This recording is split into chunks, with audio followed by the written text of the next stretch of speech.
Hello दोस्तों, नमः शिवाय। दोस्तों, सावन के महीने में सभी भगवान शिव की उपासना करते हैं और शिवालय जाकर शिवलिंग पर जल भी चढ़ाते हैं। तो दोस्तों, आज मैं आपको 5 प्रकार के शिवलिंग बताऊंगी। हालांकि शिवलिंग के काफ़ी प्रकार हैं, लेकिन कुछ प्रकार मैं आपको बता रही हूँ। जैसे कि पत्थर का शिवलिंग है। ये शिवलिंग अधिकतर मंदिरों में ज़्यादा देखा जाता है। प्राण प्रतिष्ठित शिवलिंग होता है, इसको शैलजा शिवलिंग कहते हैं। इसके अलावा रत्नों से भी शिवलिंग बनाया जाता है, उसको रत्नजा शिवलिंग कहते हैं। धातु से बने शिवलिंग, जैसे सोना, चांदी, तांबा है, इनको कहते हैं धातुजा शिवलिंग। इनके ऊपर सांप मतलब जरूरी होना चाहिए, जो धातु की शिवलिंग है। इसके अलावा जो लकड़ी का शिवलिंग होता है, उसको कहते हैं दारूजा।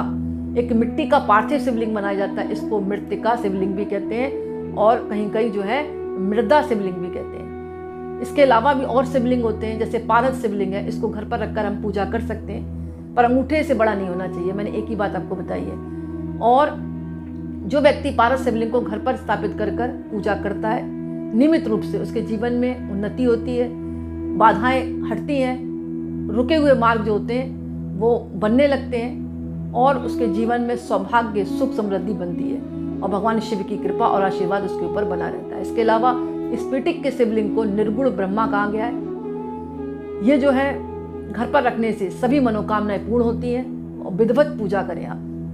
इसके अलावा क्रिस्टल के शिवलिंग होते हैं, इनको अगर घर पर रखते हैं तो इच्छाएं पूर्ण होती हैं, मनोकामनाएं पूर्ण होती हैं, और व्यक्ति के व्यक्तिगत उसके व्यक्तित्व में, मतलब जो कहते हैं ना पर्सनल, उसकी पर्सनल लाइफ में भी उसके खुद के जीवन में एक आत्मविश्वास जागृत होता है, और आत्मविश्वास के साथ साथ उसके चेहरे पर चमक बढ़ती है, तेज बहुत बढ़ जाता है।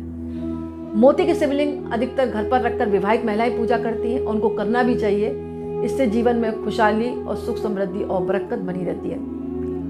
भस्म की शिवलिंग बनाकर कोई पूजा करता है। हालांकि ये जो शिवलिंग है भस्म वाला, इसको घर पर नहीं रखा जाता।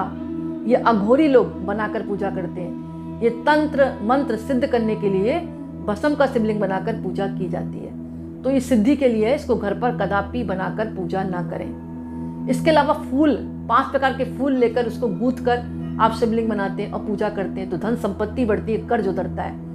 अनाज का शिवलिंग, यानी 5 प्रकार के अनाज ले लिए, उसको पीस लिया, और पीसने के बाद शिवलिंग तैयार करके पूजा करते हैं। उसके जीवन में संतान है तो उसकी उन्नति और तरक्की होती है।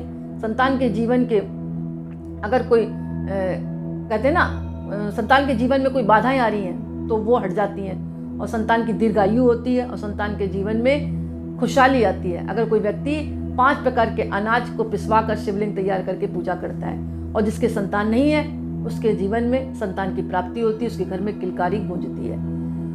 और दोस्तों, जैसे कोई किसान है ना, किसान जो खेती बाड़ी से संबंधित कार्य करते हैं, वो गुड़ को मतलब फोड़कर उसका शिवलिंग बनाकर अगर पूजा करते हैं, गुड़ को फोड़कर शिवलिंग बनाए और उसमें अनाज लगा दें, गेहूँ वगैरह, और भगवान शिव की स्थापना करने के बाद शिवलिंग बनाकर पूजा करते हैं, तो उनकी खेती बाड़ी अच्छी होती है। और जब खेती बाड़ी अच्छी होती है तो किसान के जीवन में खुशहाली अपने आप आएगी, उसकी खेती की पैदावार बढ़ेगी। तो इस तरह आप शिवलिंग बनाकर पूजा करें तो जीवन की अनेक समस्याएं खत्म होती हैं। शिवलिंग तो काफ़ी प्रकार के बताए गए हैं, लेकिन मैंने कुछ शिवलिंग आपके साथ शेयर किए हैं, क्योंकि वीडियो बहुत ज़्यादा लंबा हो जाएगा। तो दोस्तों, आज का वीडियो मैं यहीं समाप्त करती हूँ। पसंद आए तो लाइक करें, और कमेंट से नमः शिवाय जरूर लिखें। बहुत बहुत धन्यवाद।